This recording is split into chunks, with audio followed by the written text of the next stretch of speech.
I want to talk about how Gregg Abbott has completely melted down.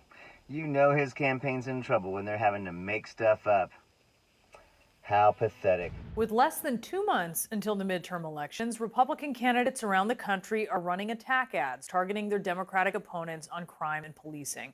But not all of these ads have been accurate. So let's bring in CNN fact-check reporter Daniel Dale. Daniel, you watched the ads. What did you find out? Brianna, I found a fair bit of deception. I want to go through 3 of the ads that have been released this month alone. So Texas Governor Gregg Abbott has an attack ad that includes what the ad makes sound like a sentence from his Democratic opponent, Beto O'Rourke. It sounds like O'Rourke is categorically endorsing the idea of defunding the police.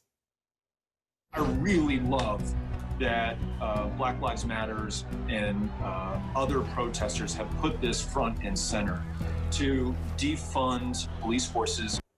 Here's the problem. That is not a sentence Beto O'Rourke ever uttered. That is an edit. So here's what the Abbott campaign did. It took a sentence from a podcast interview O'Rourke did 2 years ago where he spoke supportively of defunding line items that have over-militarized the police. Then the Abbott campaign got rid of those words about over-militarizing the police, got rid of a whole bunch of other words, and attached the word defund to the words police forces, even though those were about 55 words apart in 2 totally different sentences. Now, of course, the Abbott campaign is entitled to attack O'Rourke for what he actually did say, but not to conjure up imaginary sentences, especially because I fact-checked about the same kind of deception last year in November. They were doing the same kind of thing. Now, O'Rourke's campaign has consistently said in 2021, 2022, that he opposes defunding the police. How pathetic.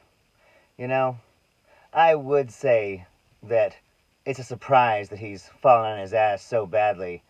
But, like the man said, he was doing this last year.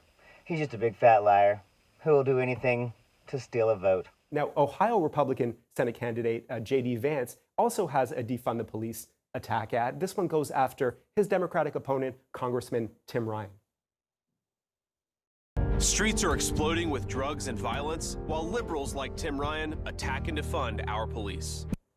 That Vance claim is misleading at best because Congressman Ryan has never expressed support for defunding police, has never voted to defund the police, and in fact has released 3 separate TV ads during this campaign expressing opposition to the concept. Here's a clip from the first one.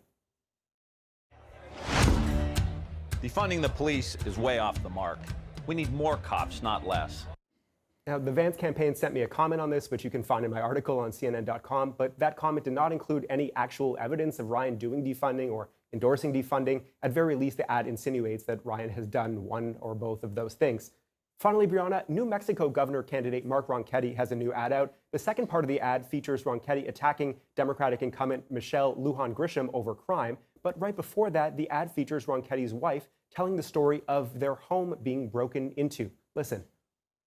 I heard the door slam downstairs and I knew somebody was in our house. The girls were very upset. I started crying because I was so scared. Now that sounds like an absolutely frightening ordeal, of course. The problem is, as a bunch of New Mexico media outlets have pointed out, the ad didn't mention anywhere that this incident happened 10 years ago in 2012 under a Republican governor, not under Governor Lujan Grisham, who became governor in 2019. The Ronchetti campaign has argued the ad didn't have to mention that this is just Ronchetti's telling a personal story.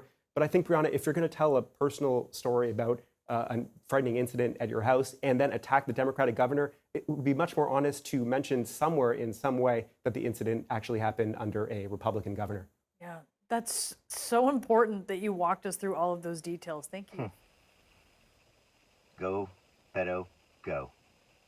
I'm Zachariah, Lone Star Liberal. Y'all take it easy.